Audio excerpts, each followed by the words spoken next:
I have something to show you guys.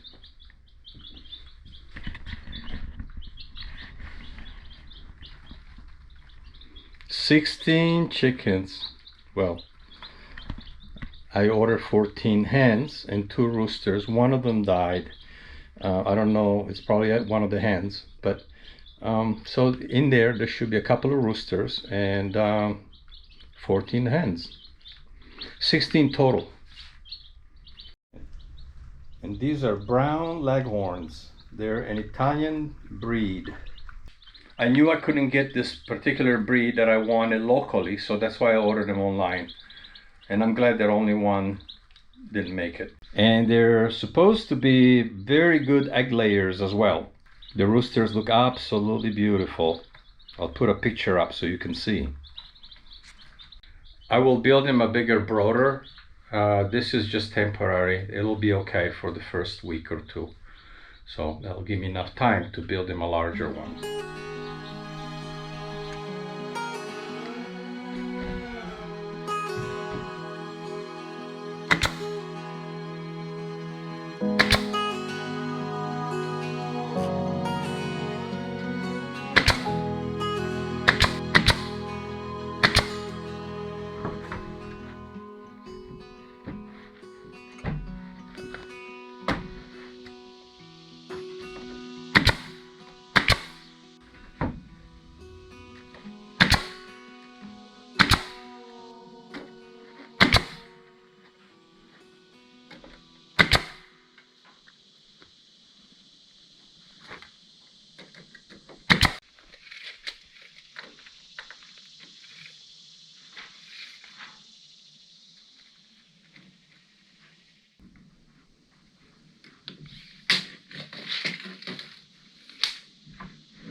I want to thank Highboy for sponsoring this video. This is the new Highboy EX6F foldable step-through e-bike.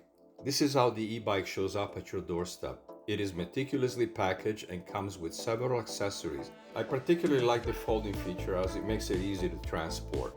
The Highboy EX6F comes with a 750 watt peak powerful motor and a 75-mile range with a maximum speed of 25 miles per hour. It also comes with 20-inch by 4-inch all-terrain fat tires and 3 riding modes, a 48-volt 14.5 amp hour removable battery, and Shimano 7-speed gears.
Alright guys, here's my verdict on this Highboy EX6F.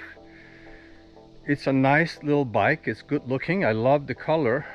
They come in different colors. This is a beautiful blue color that I received. And you know, I do like the aggressive tires. I must say, they claim that the top speed on this is 25 miles per hour. However, the most I got out of it was 20 miles per hour, and even with cranking the pedals, the most I got was about 22 miles per hour. So not quite the 25 miles per hour that they claim. Also, off-road, it is not very capable in my opinion.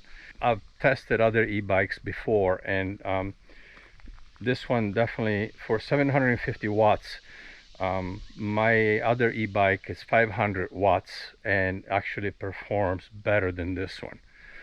And so I thank the company for sending the bike, but you know, I give honest opinions on my reviews, and I love the fact that you can fold the handlebar, you can fold the entire bike and put it in your trunk, and that makes it great for people who need to maybe travel. If you have, you know, a small car and you don't have a lot of space, you can fold it and put it in your trunk.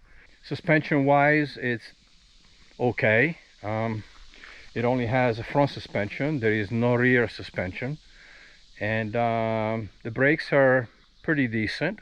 The rear brake is better than the front brake, and the gears are standard Shimano gears. They shift fine, and what can I say? You know, I had received one of those Highboys in the past, and I think it only had a 500 watt motor, and it seemed to go faster than this one. I think that one was getting 25 miles per hour. This one is getting only 20. Okay, so other than that, it's pretty easy to put together. It doesn't require a lot of effort to put together. The main thing is the front wheel. You have to mount that yourself, and then the handlebar just snaps right on. But other than that, it's a nice little e-bike. It's a pretty basic bike. You can get one for just under $1,000 right now on Amazon and on their website. So if you're interested, follow the links below, and you can use my code for an additional discount.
Yeah, I should have come out earlier when it was cooler. Now it's humid again.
have enough extension cords to reach the cabin.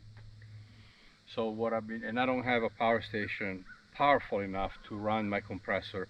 So what I've been doing I've been running 2 extension cords as far as I could get them in the middle of the field here. And then I plug it in and charge it.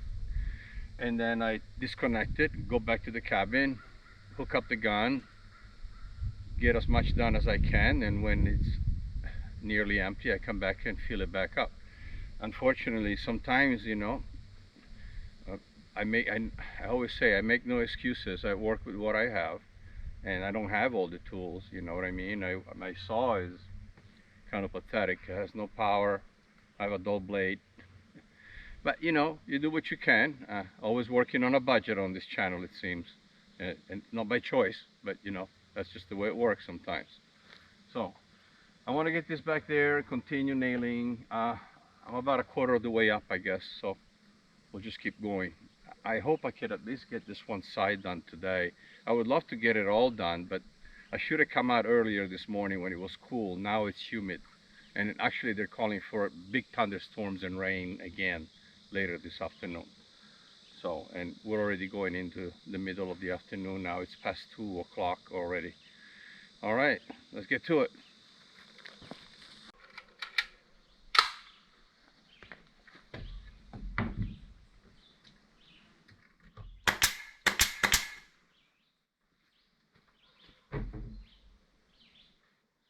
All right, I might have a jam. All right, try it again.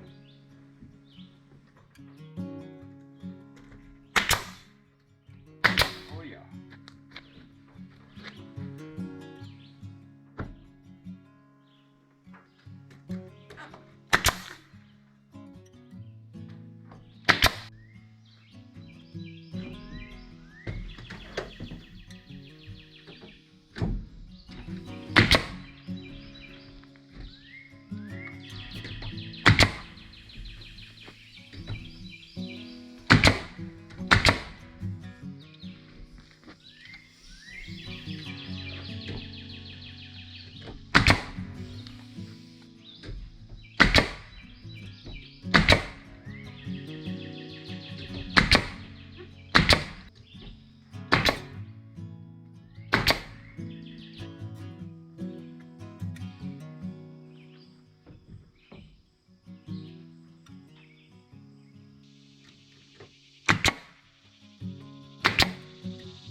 figure you guys don't need to see me cutting every single piece, right?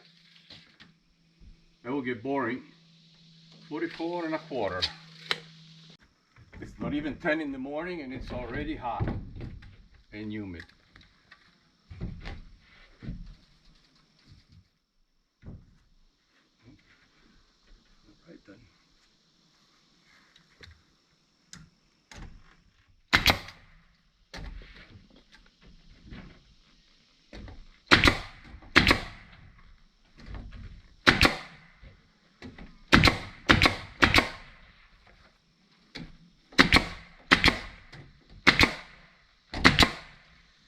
All right.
You guys might have noticed things have slowed down a bit here with the build, and the reason for that is the heat and the humidity.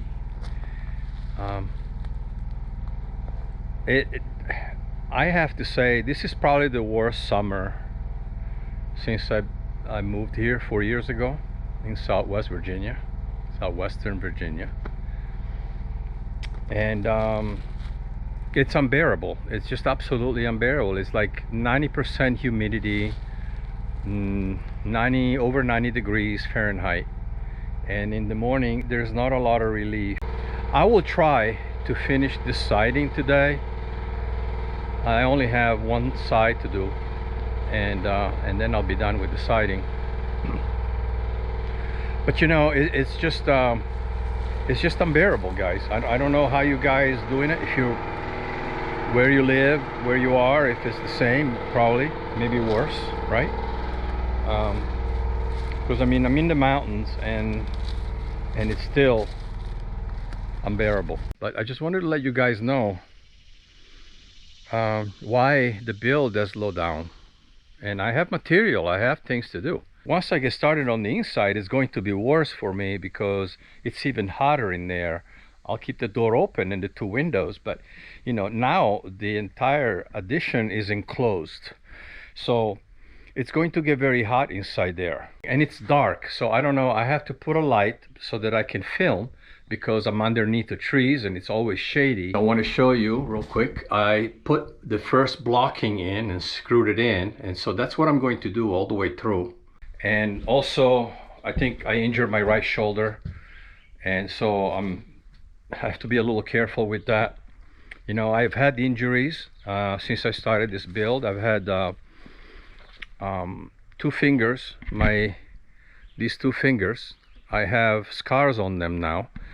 I sliced them open when I was doing the roofing, and it was so bad that I needed stitches, but I went ahead and just taped it put band-aids and really tight, and I have to like triple band-aid, and it was very painful for the whole night, that night, and it slowly healed up, but they were very, very deep cuts. So don't do what I did when you do your roofing. If you're using metal roofing, maybe be sure you use gloves, because I should have used gloves, but I didn't, and I ran my fingers across the end of it, and it just sliced right through my fingers. So, and not one, two. So this is as far as we got so far, but today I need to do this piece here, and then the other side to my right over there, and then that will be that. I put that one piece up there at the top, finish that off there, and then we'll have the soffits. I'll probably put like tongue and groove underneath there.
Comes the rain.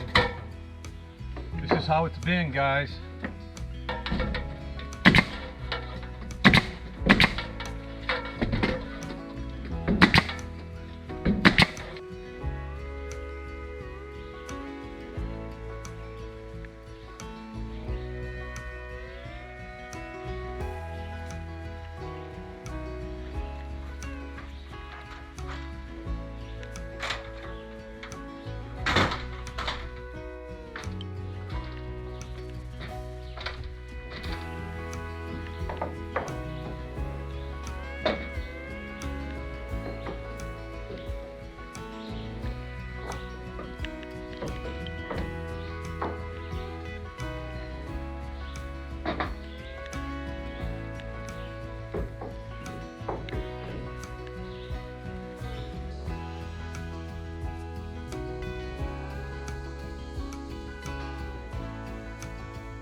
All right, guys, the siding seems like it's taking forever. It's almost done, but you know, we got the trim around the door, and we got some of the siding on this side, and